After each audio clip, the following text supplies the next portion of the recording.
Well, good morning to friends in the United States and also in Russia. Good evening to you, and thanks so much for our colleagues in joining us. This is Bill Boerum speaking to you on behalf of Sister Cities International Roundtable. And this is an important date, significant date to commemorate. That is this Sunday, April 25. And we observe this date because it was the coming together of the armies of the US and of the Soviet Union. Both countries were attacked without provocation by different enemies. In June 1941, Nazi Germany attacked the Soviet Union, and 6 months later, the Empire of Japan, as President Roosevelt called it, attacked the United States in that same December. So these attacks became patriotic wars on behalf of both countries, great spirit of patriotism to repel the enemies. And I might add that also the US, though attacked by Japan, and Russia having been attacked, Soviet Union, by Nazi Germany, Germany then did declare war on the United States. So we immediately had a common enemy at the end of 1941. And it was 4 years later, almost 4 years later, after much blood was shed, that the armies finally convened. They did more than convene, they joined their forces. So we're very fortunate today to have two professors who have studied the era and who have studied the events of that day to report to us on what their findings are. So I will, the way the meeting will proceed is that I will introduce and we will hear from each of the professors, and then we will have questions to follow. So I, in particular, like to thank colleagues at Moscow State University, in particular, Professor Vershinin, who put me on to our speaker today, Dmitry Surzhik, who will talk to us about the events of this date. And also I will provide to anyone who requests it the historical notes and sources that he has participated in and has made available to us. So, Professor, the meeting is yours. Thank you, Bill. It's very important and very great pleasure for me to join this meeting, to see colleagues and to speak about this important event in the history of the Second World War. First of all, I should say that the events of April 25, 1945 on Elbe and the next day's few are in principle well known, well studied. And this is why I decided to make my report on the most significant publications of Russian history, historical science on the subject of this conference. Almost all the publications I presented are available online, and anyone can read and use them. I choose my topic because I believe it's necessary for us now to develop scientific ties between the two countries, and therefore I want to acquaint my overseas colleagues with the achievements of the Russian science. I hope this will help to create some kind of joint project in the future, and maybe there will be more than one.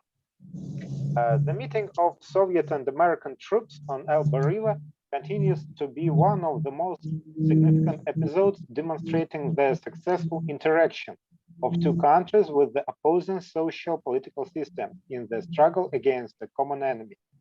Many events of contemporary Russian public life are devoted to this topic. and to a large extent, they are associated with the name of the former US ambassador to Russia, John Ross Burley. The meeting on Elbe has also found coverage in the extensive publicity recently given by the Russian Minister of Defense. Thus, on May 25, 220, on the 1750th anniversary of these events, the portal Meeting on the Elbe, the unknown pages, were launched on the site of the Ministry of Defense. I should repeat to all of us that I sent to Bill my text of my report with all the hyperlinks, and everybody could see these sources online. So this portal Meeting on the Elbe, the unknown pages, were launched on the website of Russian Ministry of Defense, and here are the photos from family archives of famous Soviet generals, Konev, Zhdanov, Baklanov, and Rodimtsev. The pictures depict friendly meetings and celebrations that took place in April and May 1945 in the German towns of Torgau and Wiesbaden. They were the headquarters of the 1st Ukrainian Front and the American 12th Army Group. The project also presents an excerpt from conversation between Marshal Konev and writer Konstantin Simonov about recollection of the Soviet commander on his meeting with Omar Bradley, commander of the 12th Army Group. Earlier, the same website of Russian Ministry of Defense published a selection of 13 scans of original documents from the Central Archive of the Russian Ministry of Defense. This selection was called Allies, Documents Witnesses. Here are the photocopies of the meeting on the Elbe and the Lend-Lease deliveries. The documents relating to the events of April 25, 1945 describe the meetings of High Command of the Soviet and American troops, including the report of the commander of the 1st Belarusian Front, Marshal Zhukov, to the Supreme Commander-in-Chief Joseph Stalin about this event. The main content of the documents, the joy of seeing the Allies, the realization that a victory over the worst enemy in the history of mankind had been gained. In the preface to the documents, it is written, the union of the two most powerful armies cut the territory of the Third Reich in half, and thus contributed to the rapid end of the World War II. Apart from this historical significance, the meeting on Elbe was also of great human interest.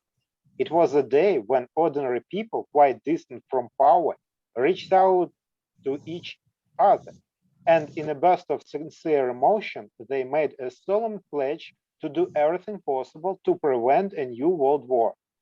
This is written at this website. An important source of the first-person testimony that has not lost its significance to this day is the book, The Collection Encounter on the Elbe, Reminiscences of the Soviet and American Veterans of the World War II, edited by Soviet and American historians. It was published at Moscow News Agency Publisher at 1988. The events of April 25, 1945 near German towns of Torgau and Wiesbaden are also found coverage in the 5th volume of the 20th volume series, The Great Patriotic War. It is new multi-volume study that was made by Russian Ministry of Defense under scientific supervision of General and Professor Vladimir Zolotarov.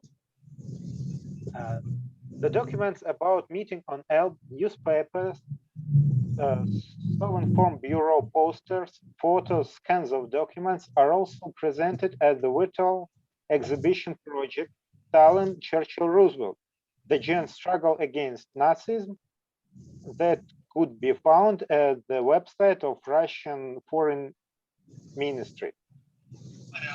These are the main achievements of Russian history relating directly to the meeting on the Elbe. The new topic that appeared at the beginning of the 21st century is the interaction of intelligence services of the anti-Hitler coalition and to achieve common goals. These are the book Intelligence, the Illegals Reversed by Sergei Brilov and Bernard O'Connor that reveals the interaction of Soviet intelligence with the British Special Operations Executive to send saboteurs into the rear of the Third Reich. Much work on the study of Operation Bodyguard was also done by now deceased Vladimir Lota. His numerous publications reveal various aspects of this joint operation of disinformation, covering up the Normandy landing. And also the confrontation and interaction of special services is the main theme of the sixth volume of the multi-volume book, The Great Patriotic War of 1941-1945, under the scientific supervision of General and Professor Vladimir Zolotarov. So, as you can see, Russian historical science had produced many works devoted to interactions with the allies of the anti-Hitler coalition during the World War II. These are not the only collections of documents or oral histories, but also collective monographs, which as a rule have documentary appendices. In my report, I did not specially talk about the publication concerning the pre-war diplomacy, diplomatic questions during the war, and individual problems of the World War II history. In particular, the Polish question, the war crime of the invaders and their collaborators. It's another big theme. Such an overview about another interesting and actual problems of the Russian historical science would take very long time.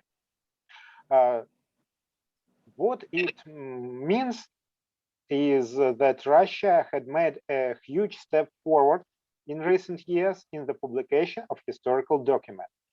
There are so many of them, and they are so freely available on the internet, and they reveal the most important topics, the most actual topics for our Russian point of view.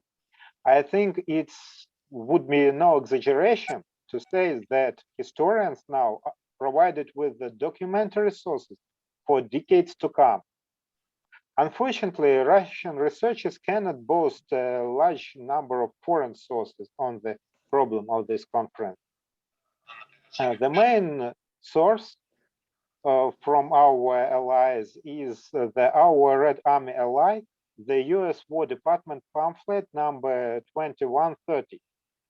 This means that scholars need to cooperate, covering both the topics of this conference and other positive aspects of relations between the two countries, and to make such scientific materials widely available to all those who are interested in all the countries. Thank you very much for the attention. Well, thank you very much, Dmitry. And I will appreciate your assembling of those many sources, and I will send that document to anyone who requests it. So we go to the chat box and say, send me the sources document, and I will do so. Having read that myself, it's amazingly extensive. And as he said, documents released in recent years by the Russian government. So thank you very much for your comments. And we'll now proceed to our second presenter, who is anyone who's, let's make sure we're all muted.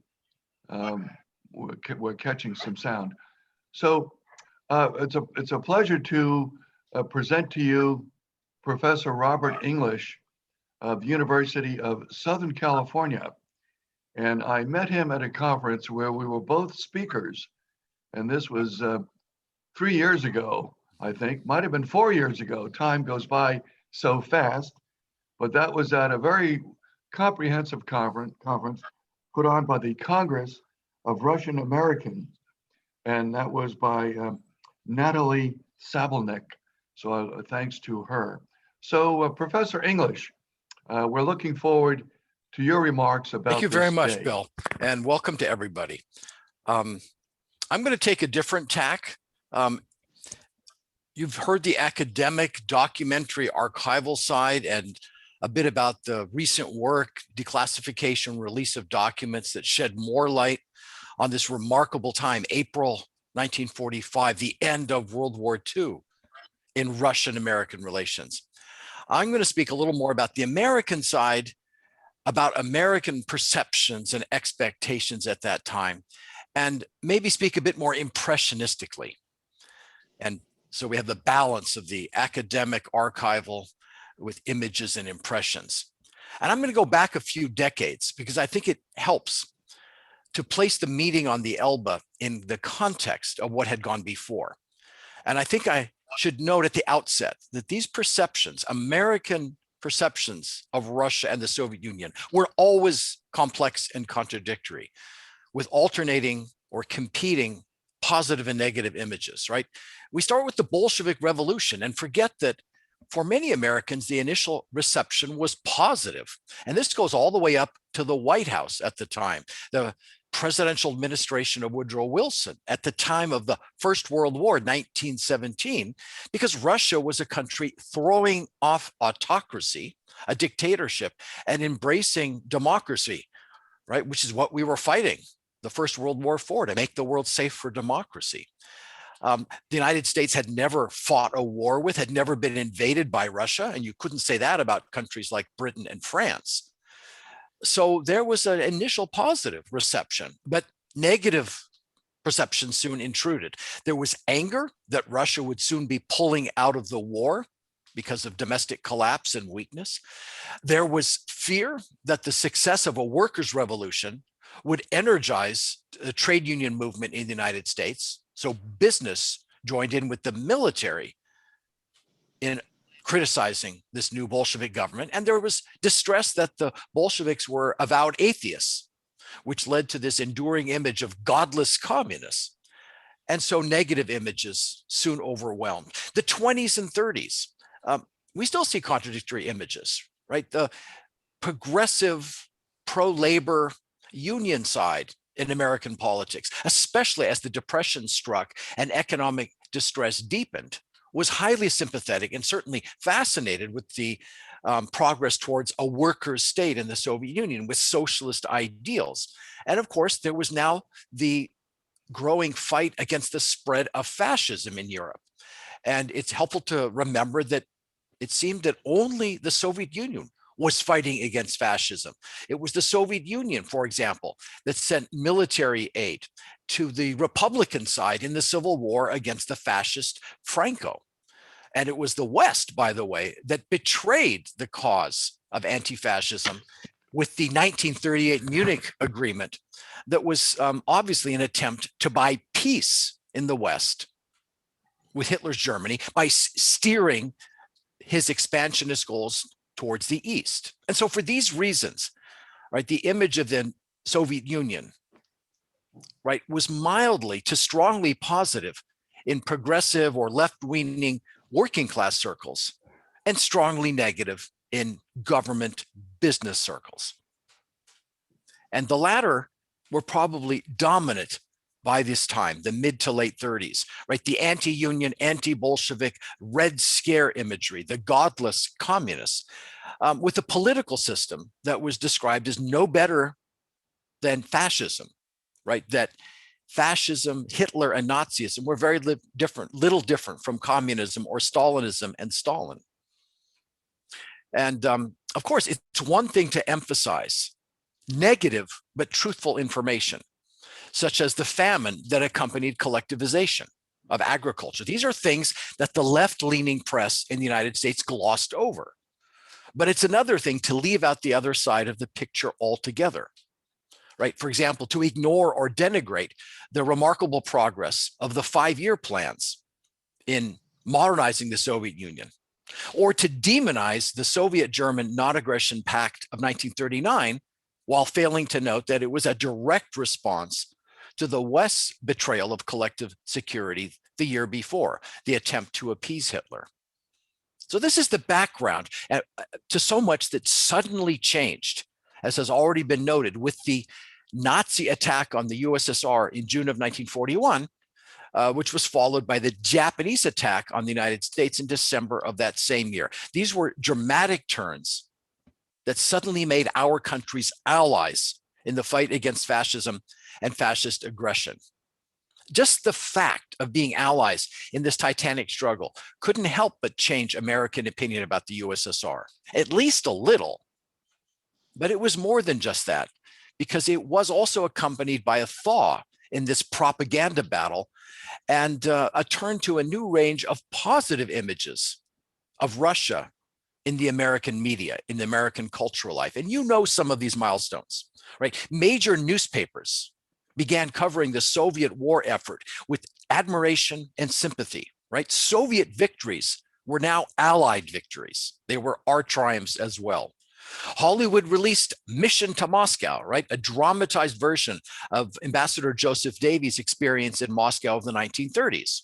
And of course, this film contained images that were no doubt excessively positive, right? And glossed over many negative aspects of Soviet life, such as the Great Purge trials. But more importantly, for the first time in a major cultural production, a film portrayed Soviet leaders and Soviet citizens as people, not as monsters. And major illustrated magazines, Look and Life, right? Magazines that had enormous readership and influence at this time. They carried articles from the achievements of Soviet science and culture to the featuring biographies of top Soviet generals in the war against Hitler. US-Soviet culture and friendship societies like this one were first formed, no one of which had tremendous influence, but collectively, they helped further chip away at this longstanding demonization of Russian people and Russian society. This is the time of Uncle Joe Stalin, right? A characterization that was repeated by none other than President Franklin Roosevelt. And it's also a time when Roosevelt's advisor, Harry Hopkins, made the debt that we owed the Soviet people clear when he said that while we Americans and British are battling 2 German divisions in Sicily, the Soviets have tied down 200 Nazi divisions on the Eastern Front. Unfortunately, also at this time, some dyed-in-the-wool anti-Soviet attitudes persisted, and in some cases grew even more outspoken, right? We have the example of Missouri Senator Harry S. Truman, who would soon become FDR's vice president, grievously insulting our Soviet allies by announcing publicly that, to him at least, it didn't matter who won, the Nazis or the communists, so long as the Germans and Russians kept killing each other in droves. And this, of course, was a harbinger of trouble ahead when Truman suddenly became the United States president upon FDR's extremely untimely death in April of 1945, right? This was just 2 weeks before that meeting on the Elbe.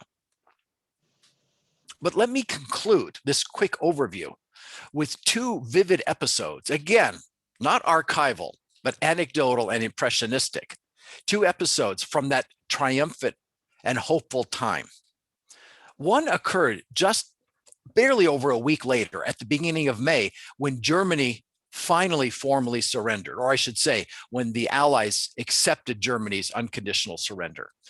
And that time, right, from late April through early May, was a time of unbelievable joy, anticipation, and excitement, just unrelieved tears of joy on both sides. And occasionally working with as a student of George Kennan, the Dean of American Russian Scholars in the 20th century, who served in the US Embassy in Moscow during the war. And he tells the story of what happened at that time when a massive crowd in Moscow gathered not around the Kremlin, but essentially across the street, right, across Manevskaya Ploshchad, around the old American embassy, right, spontaneously. This was something the Soviet authorities didn't want. They certainly didn't organize, and eventually tried to discourage, but could not stop. The unrestrained joy and the desire to be close to that small community of Americans with whom we had fought, who had sent Lend-Lease aid and had been allies in this struggle. At that moment of triumph, they gathered at the embassy. They cheered and cheered until Kennedy would come out at the balcony and address the crowd. And my former father-in-law, now deceased, Robert Tucker, who was a junior official in the US Embassy at that time. Tucker went on to be a scholar of renown and a biographer of Stalin. Tucker, of course, didn't have an official embassy car. Being a low-level official, he had to walk to work.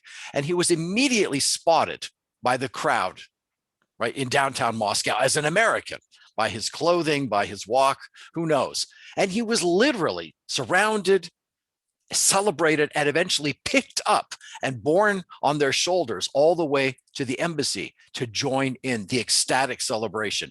It's now time to live, so many people said, looking forward to a post-war period, not just of relaxed prosperity and happiness in Soviet domestic life, but of continued alliance and cooperation with the United States and the other allies in international affairs. This was the promise and the hope of the meeting on the Elbe and the end of our common struggle against Nazism in 1945. My final observation, with which I'll close, comes 40 years later. In 1985, when Mikhail Gorbachev had just come to power in the Soviet Union, but his perestroika reforms had not yet really taken hold. US-Soviet relations then were still in the depths of a very dangerous late Cold War period under American President Ronald Reagan. You recall, Reagan had recently denounced Soviet leaders as willing to steal, cheat, and lie to get their way. He had launched a massive military buildup, especially in nuclear weapons. And he had also announced the Star Wars program and summarily declared that the Soviet Union was simply an evil empire, right? In the depths of this renewed Cold War, which included several armed confrontations and a perilous nuclear alert. Some of you recall how dangerous and hair-trigger that time was. At that time, I happened to be visiting Moscow and staying at the Akademическaya Hotel, the residence of the Soviet Academy of Sciences, my first young visits to the Soviet Union. And it didn't take but a week before all the personnel, maids, clerks, guards, manning that residence, reached out in friendship to this young American, wanted to know about my life, my country, especially concerned why we couldn't get along and why our leaders were taking us once more to the brink of confrontation. I'll always remember Sergei, a security guard who wanted to talk every day about his experience. He was a veteran of World War II and wanted me to know that to this day, 40 years later, he remembered the sausages, right, the food aid that had sustained his family at home and the soldiers on the front through those dark, dark days of World War II. And I've always marveled that despite living under a more censored state and more propagandistic media, it struck me that Russians, nevertheless, almost universally, still hold more complex, subtle, and nuanced, more generous views of their Cold War adversaries in the United States than we Americans did of Russia.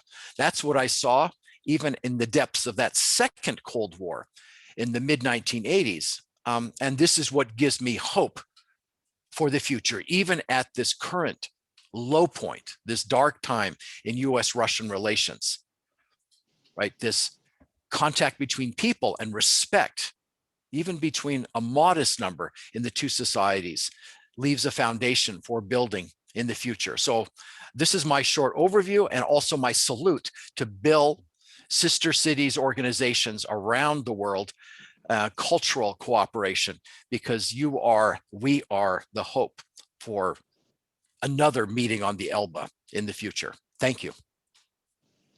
Well, and thank you, Rob, for your remarks. Wonderful, especially those poignant vignettes that you have shared with us. Excellent. So now we'll open up the meeting to questions. If you can indicate if you want to maybe wave your hand or something like that, and we'll take some questions for either of our speakers.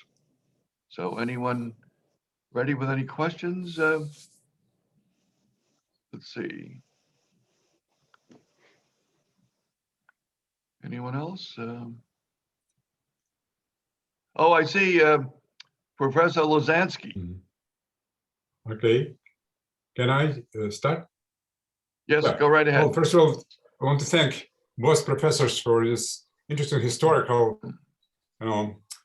outlook. And we are coming to this day, April 25, and it looks like in the present situation, it's probably the only positive thing that we can talk about, because all other things are really bad, are so bad that almost this question of World War III is coming out both in the US media and Russian media and some other countries.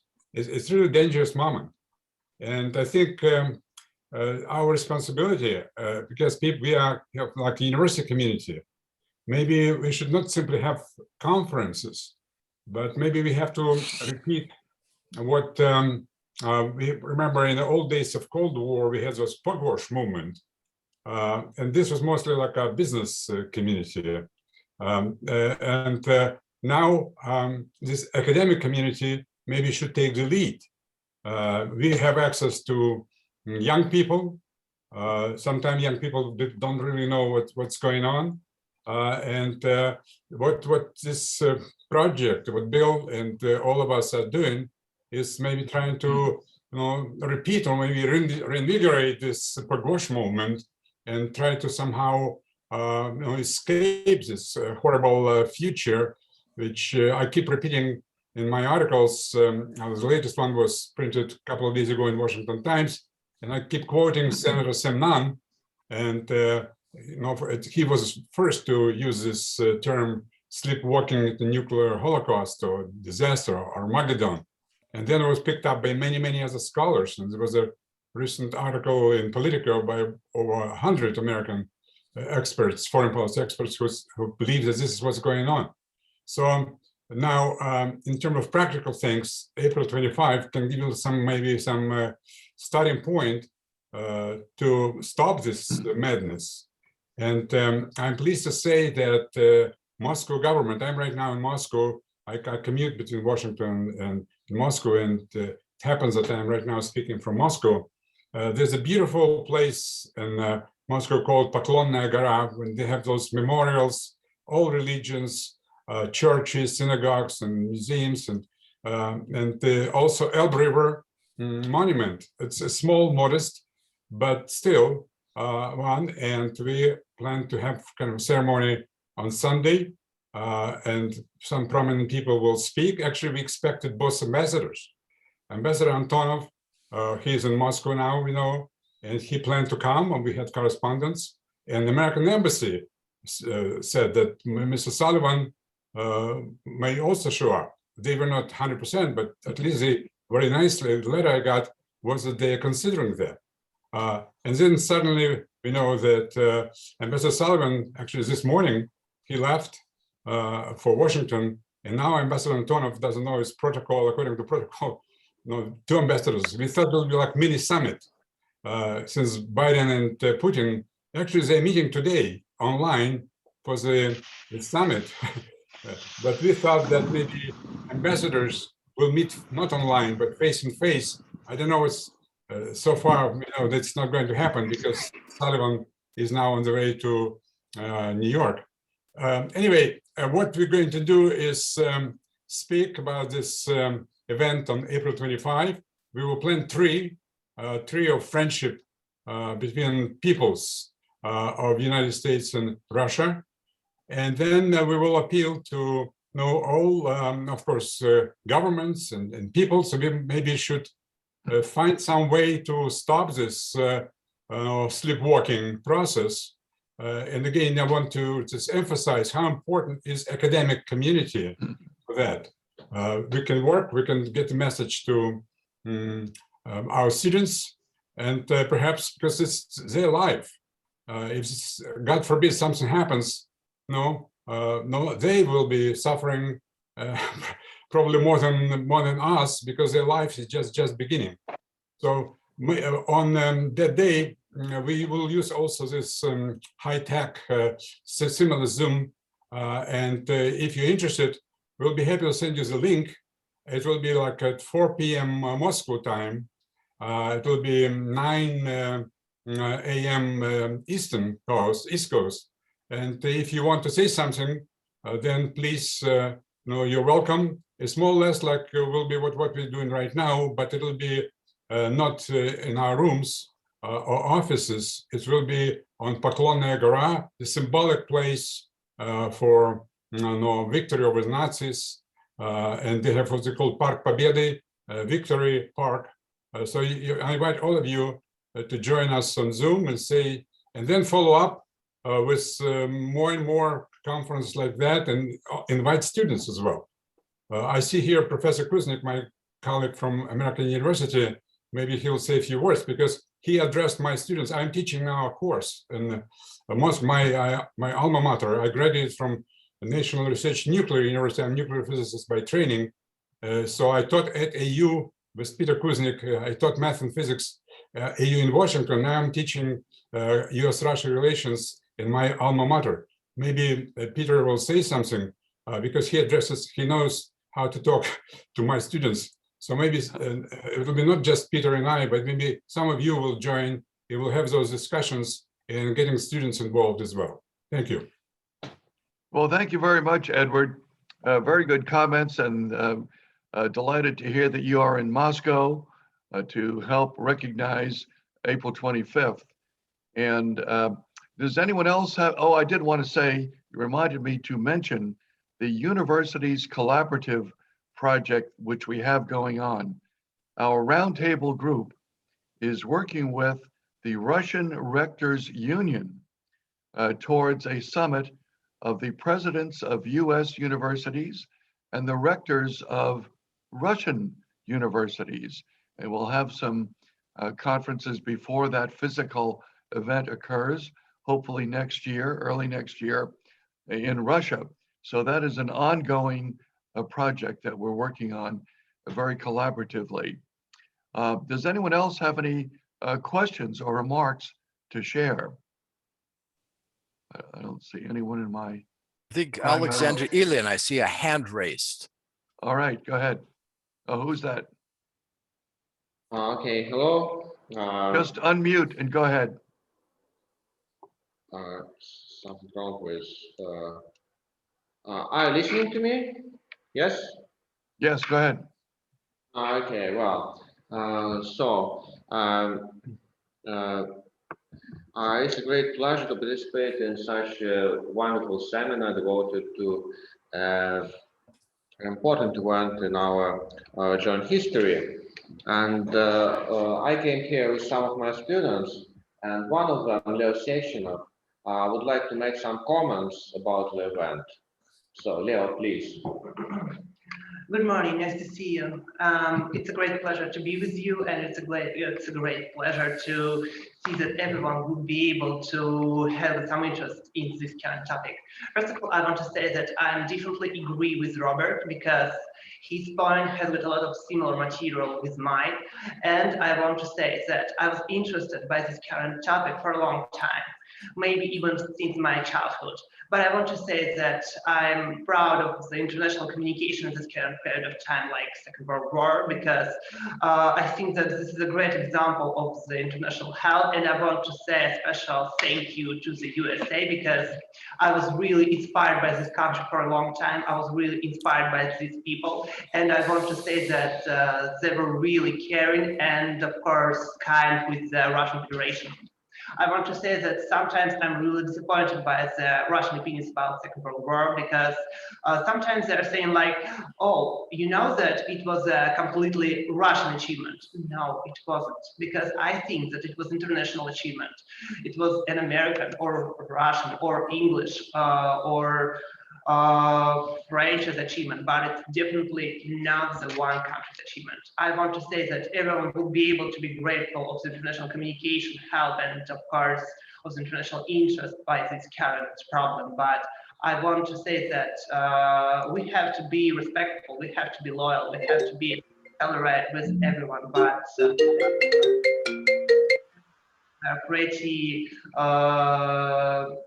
we are pretty educational for the young generation. I'm a part of the young generation, and I want to say that sometimes I'm really disappointed by this fact. I'm really disappointed by the crisis of the international communication, or even with our communication, because sometimes I can see some serious problems. Anyway, I want to say that this problem showed us that when we will be able to face with the main problem, we will be able to help each other. But anyway, we have to set our priorities, and I think that we will be able to do that as soon as possible, because we need to understand the all importance of this current process, and we will be able to see that. I'm sure about that, because we're all adults and we're pretty educational people, and of course we know so much that we will be able to use our experience in this current sphere.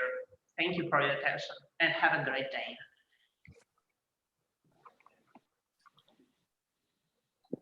Thank you very much for those heartfelt remarks. I'm sure they're appreciated by others as they are by me. Any other comments by anyone? Bill, can I say something in response and maybe provoke more discussion? And I think Yes, that's go right what ahead. we're doing now, just having a discussion. Yes. Based on what Professor Lozansky said, and then the last student, which is that as a historian, right, we have to be pessimistic. The lessons of history don't inspire a lot of confidence. Things usually have to get worse before they get better. So I have a fundamentally pessimistic baseline. And what more particularly those lessons teach us is, first, things probably have to get worse before they get better. Second, the work that we, grassroots, academics, students, sister cities, cultural exchanges do is important in laying a foundation, but ultimately we wait on important leaders to make a difference. The Gorbachev, for example, or Roosevelt on either side. Until leadership responds to what we're saying, to the crisis, to the needs of the situation, we can't do much because we don't make policy. But the third thing is positive. Professor Lozansky mentioned the over 100 academics and policy veterans in the United States who signed a joint document calling for a rethinking of our hostility towards Russia and the dangers, highlighting the dangers of the path we're on. And I was one of those who signed that. I was invited by Thomas Graham and Fiona Hill and a whole group, Angela Stent, of others. And that's significant, that it's not a minority, but a growing voice saying, no, this has got out of control. We have to change course. And the final historic lesson that gives reason for optimism, maybe not tomorrow, but over the horizon, is that history teaches us it's often a common enemy that brings us back together. We don't want another Hitler and World War II to finally make Russians and Americans understand that we need to make common cause and put our own differences aside. It could be the environment, right? We're approaching a catastrophe globally where we really need to cooperate and fulfill the vision that Gorbachev outlined 30 years ago. But I'm also impressed that more and more, this is where I conclude, but I want to call attention to the fact that that policy community in the United States, at least, is more and more focused on the fact that China presents a much greater threat to the United States interests and maybe to the globe than Russia ever could. And that we have been sort of paranoid about a Russian threat that doesn't exist, or at least is grossly exaggerated. And we've been ignoring a much greater one. Now there's a coalescence of understanding and a rethinking that, yeah, maybe we should work more with Russia, stop this spiral of small issues becoming large ones and becoming personalized, and look back sort of objectively at each side's concrete interests. And then we see that we have bigger problems. We have the environment. We have a growing Chinese threat. We're not calling for war against anybody else, but I do see hopeful signs that the sort of frozen attitudes that are exclusively negative about Putin's Russia are starting to crack a bit. And I don't know which direction it'll go, but I'm starting to be a little bit hopeful that we have reached the bottom and we're now going to start going up again. That's my attempt to inject some hope. Well, very good. Those are inspiring and encouraging observations, remarks. So let's hope that that does come to pass. Anything else from anyone? Yes, I think I see Peter Kuznick. And you can unmute. Okay. Thank you. Interesting discussion. I've agreed with most of what Robert has said, except I don't like the idea of a US-Russian coalition against China. I think that the Americans, the Chinese, and the Russians need to be working together to solve these problems. Of course. Along with India and Germany and a lot of other countries right now. The problem I see is that you've got Biden and before that Trump talking about making America great again, and Putin making Russia great again, and Xi making China great again, and nobody's speaking for the planet. And that's what the approach we have to take, is speaking for the entire human species right now, because we're all in serious trouble. And the relations of late have been more dangerous than ever, more precarious. But I did just get an Associated Press article someone sent me, headline, Russia orders troops back after massive drills in Crimea. So maybe we are going to be pulling back from the brink now in terms of this massive buildup on both sides in Ukraine and the border. Now, I've been working on this issue for a long time too. Oliver Stone, filmmaker, and I did a 12-part documentary series and series of books called The Untold History of the United States. And the focus of that really, more than almost anything else, was on US-Russian relations and the US and the nuclear threat. We still have a couple hundred nuclear missiles targeting each other on hair trigger alert. So that insanity still continues. We've still got over 90% of the world's nuclear weapons between us. So those threats are very, very real. Now, I've taken students to Russia for Victory Day in 2017, 2018, and 2019.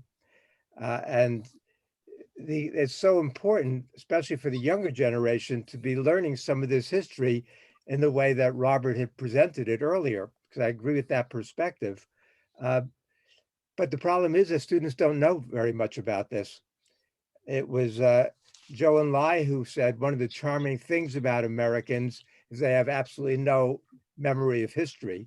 And that's turned out to be sadly true.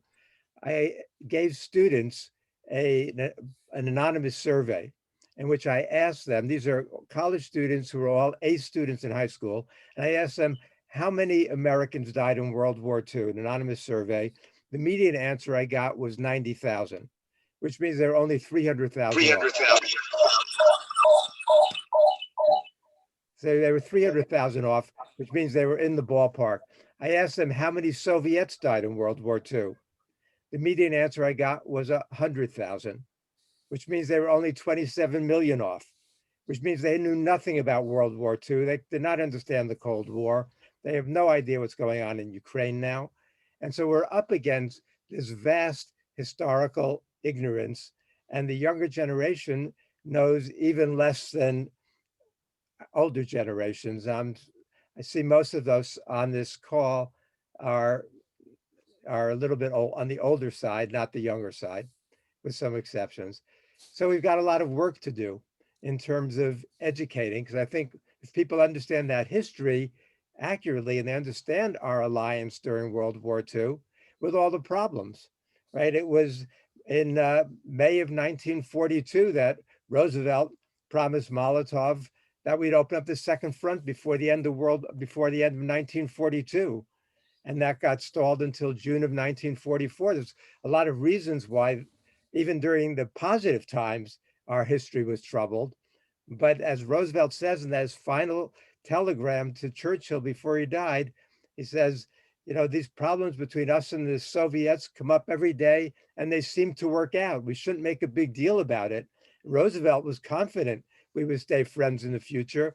And we mentioned Truman before. Well, that was a tragedy because the person who should have been president was Henry Wallace. And Wallace wanted a close friendship between the Americans and the Soviets. And when the Democratic Convention began on July 20th, 1944 in Chicago, Gallup did a poll of voters who they would want on the ticket as vice president. 2% said they wanted Harry Truman on the ticket. 65% said they wanted Henry Wallace. But Wallace did not get back on the ticket. And it was that tragedy that led to the Cold War in part, and then this troubled relationship we've had since. So I don't want to go on and on, but we've got that potential, but we've got such an educational task ahead of us, and it's very difficult in the United States. I'm constantly getting invited to be on all the Russian television stations and the Chinese and others, but I have no access to mainstream media. I almost never get invited to interviews on mainstream media in the United States.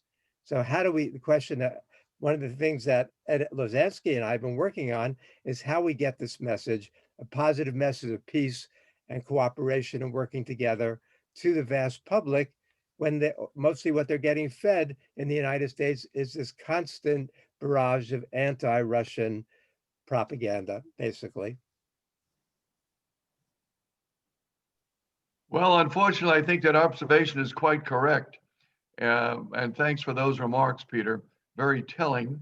And just as I recognize Doug Ryder, from my colleague from San Diego, let me again say, if you want to receive the Word document prepared by Professor Surzhik, please put that in the chat. I think a number of you have already. And so we've got a remaining minutes here, so you can have time to enter that. And so Doug from San Diego. Yeah, yes. Good morning. Thank you for recognizing me. All of us on the call today are what I would call citizen diplomats.